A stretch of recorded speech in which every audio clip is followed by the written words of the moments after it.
वैदिक वास्तुशास्त्र की जब हम बात करते हैं तो ग्रहों को वैदिक वास्तुशास्त्र में एक विशेष इम्पोर्टेंस दी गई है।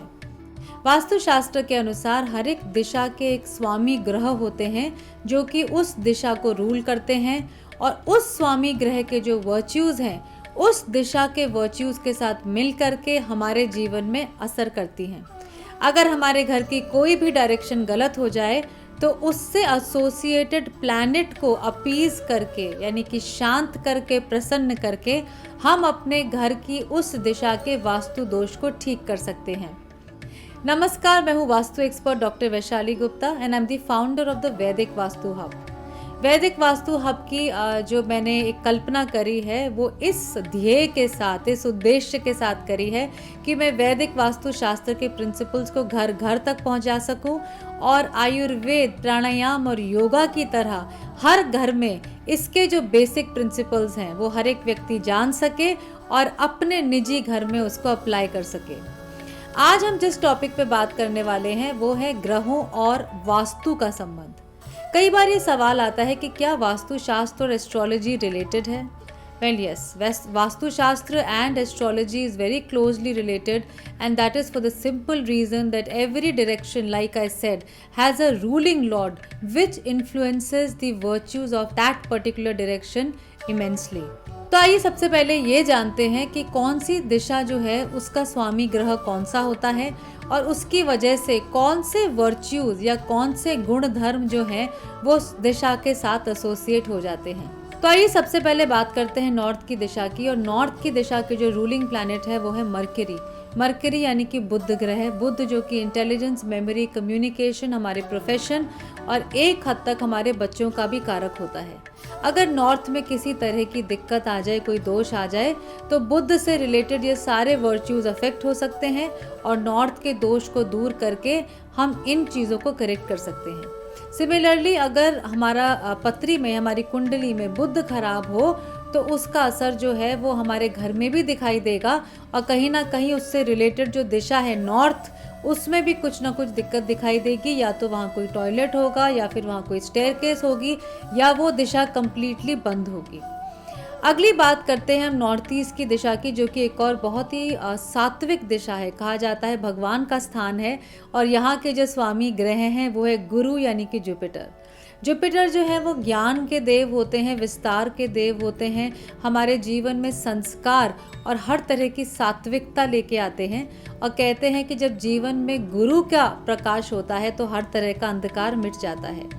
नॉर्थ ईस्ट की दिशा क्योंकि वो गुरु से रूल होती है, वो एक एप्ट दिशा है पूजा करने के लिए, ध्यान करने के लिए और ज्ञान को अर्जित करने के लिए। और ये बहुत ज़रूरी है कि गुरु अगर आपके पत्री में स्ट्रॉन्ग है तो आप अपने घर में नॉर्थ ईस्ट की दिशा को भी खुला, खाली और साफ रखें, जिससे कि गुरु के सारे वर्च्यूज और नॉर्थ ईस्ट के सारे वर्च्यूज आपके जीवन में आए। ईस्ट की दिशा के स्वामी ग्रह होते हैं सन, और सूर्य जो है वो हमारी जिंदगी में name, fame, reputation, social networking, हर तरह का बिजनेस डाइवर्सिफिकेशन, नाम, सम्मान, सब चीज़ें हमारे जीवन में लेकर के आते हैं। और अगर ईस्ट की दिशा में कोई दोष आ जाए तो वो हमारे सूर्य को भी खराब कर सकता है। And at the same time अगर हमारी पत्री में सूर्य खराब हो तो ईस्ट की दिशा में भी आप देखेंगे कि ऐसे जातक के घर में कोई ना कोई दोष दिखाई देगा। अगर हम बात करें नॉर्थ वेस्ट डायरेक्शन की, तो नॉर्थ वेस्ट डायरेक्शन के रूलिंग ग्रह चंद्रमा हैं। तभी कहा जाता है कि अगर नॉर्थ वेस्ट में वो लोग बहुत ज़्यादा टाइम स्पेंड करते हैं जिनका चंद्रमा खराब है तो उनको डिप्रेशन की टेंडेंसी, रेस्टलेसनेस की tendency, emotional up and down और जीवन में लो फील करने की समस्या आ सकती है। तो नॉर्थ वेस्ट की जो दिशा है वो चंद्रमा से रिलेटेड है और अगर हमारे पत्री में चंद्रमा खराब हैं तो नॉर्थ वेस्ट की दिशा को एनर्जाइज करके हम अपने चंद्रमा को भी करेक्ट कर सकते हैं। अगर हम बात करें वेस्ट की, तो वेस्ट की जो दिशा है वो रूल होती है एक बहुत ही इंपॉर्टेंट स्लो मूविंग प्लैनेट से, जो कि है शनि यानी कि शनह जो चलें, जो धीरे धीरे चलते हैं वो है शनि ग्रह।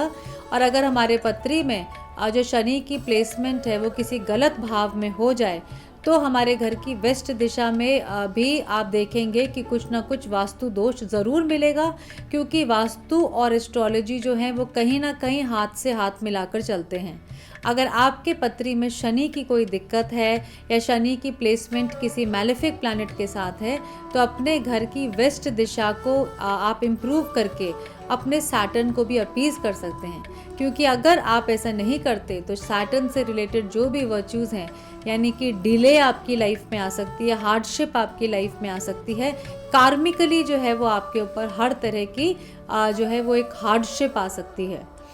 अगर हम बात करें साउथ वेस्ट दिशा की, तो साउथ वेस्ट के जो रूलिंग ग्रह हैं वो हैं राहु।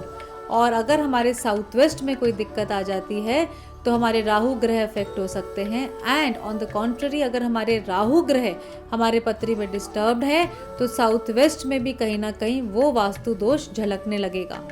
साउथ की दिशा है मंगल की, यानी कि मार्स की। मार्स है commander in chief of the celestial army. At the same time ये हमारे करेज को भी डिनोट करते हैं, हमारी इम्यूनिटी को भी डिनोट करते हैं। और अगर आपके पत्री में मंगल का कोई प्रॉब्लम है तो आप अपने घर की साउथ दिशा को इम्प्रूव करके, वहाँ पे रेड कलर का इस्तेमाल करके, अर्थ एलिमेंट को जो है यूज़ करके, या वहाँ पे भौम यंत्र लगा करके, यानी कि मंगल यंत्र लगा करके आप अपने उस घर की दिशा को करेक्ट कर सकते हैं।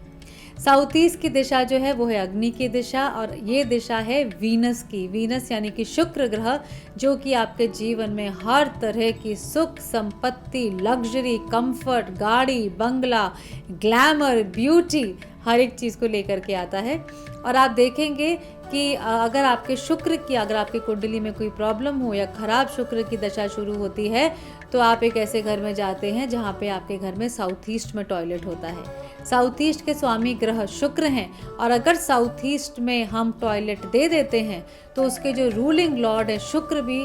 जो है एडवर्सली अफेक्ट हो जाते हैं, और हमारे जीवन से सारी लग्जरी, सारी संपन्नता, सारा ग्लैमर, सारी ब्यूटी, हर तरह का कंफर्ट जो है, गाड़ी, बंगला, सब हमारे हाथ से जा सकता है। तो हमने अभी इन कुछ प्रमुख दिशाओं की बात करी, नॉर्थ की बात करी, ईस्ट की बात करी, नॉर्थ ईस्ट की बात करी, नॉर्थ वेस्ट की बात करी, साउथ वेस्ट की बात करी, साउथ की बात करी और वेस्ट की बात करी। जब हम एस्ट्रोलॉजी और वास्तुशास्त्र की बात करते हैं तो हमें ये भी ध्यान देना है कि वास्तुशास्त्र और एस्ट्रोलॉजी में एक बहुत ही इम्पॉर्टेंट कनेक्शन और है, और वो ये है कि जो इस घर के ग्रह स्वामी हैं उनकी जो कुंडली है उसमें जो ग्रह हैं उनकी प्लेसमेंट कैसी है, वो जो ग्रह स्वामी हैं उनका असेंडेंट साइन क्या है, उसके बेसिस पर भी जो है उससे कोरिलेट करके भी हम घर के वास्तु को करेक्ट कर सकते हैं।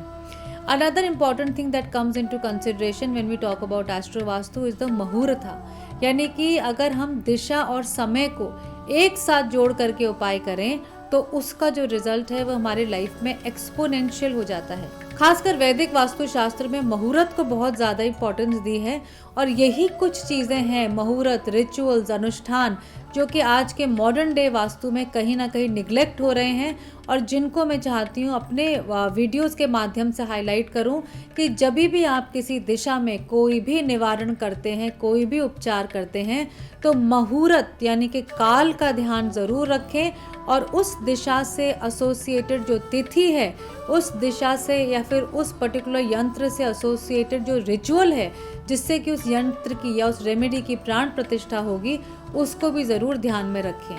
तो जब हम वैदिक वास्तुशास्त्र और ज्योतिष शास्त्र के संबंध की बात करते हैं तो हम बात करते हैं स्वामी ग्रहों की, उनके वर्च्यूज़ की, ग्रह स्वामी के नक्षत्र की, लग्न की, मुहूर्त की भी बात करते हैं, और ये देखते हैं कि कैसे अनुष्ठानों और रिचुअल्स के द्वारा हम रेमेडीज़ को एनर्जाइज करते हुए, एस्ट्रोलॉजी और वास्तुशास्त्र को यूज़ करते हुए कैसे उस घर को रेमेडी कर सकते हैं, कैसे उसका उपाय शास्त्र कर सकते हैं। क्योंकि एस्ट्रो वास्तु का जो सबसे इम्पॉर्टेंट एक जो एस्पेक्ट है वो तब काम में आता है, इन दोनों का जो कोरिलेशन है वो तब काम में आता है जब हम किसी घर की रेमेडी करते हैं। तो अगर आप भी वैदिक वास्तुशास्त्र में रुचि रखते हैं, वैदिक वास्तुशास्त्र के बारे में जानना चाहते हैं और गहराई से उसमें उतरना चाहते हैं, अपने घर का वास्तु करना चाहते हैं, अपनों को हेल्प करना चाहते हैं, या वैदिक वास्तुशास्त्र के प्रैक्टिशनर बनना चाहते हैं, तो आप ज्वाइन कर सकते हैं मेरी ऑनलाइन कम्युनिटी द वैदिक vastu hub,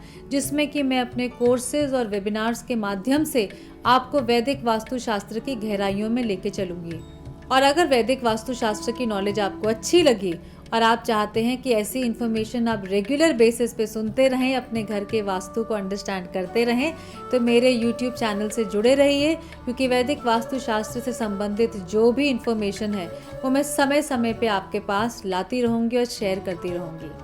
So thank you so much for listening to this video. Do subscribe to my channel and do press the bell icon, जिससे कि इस तरह का कोई भी वीडियो जब आए तो उसकी इन्फॉर्मेशन आपको तुरंत मिल जाए। Thank you so much for listening to me and have a nice day.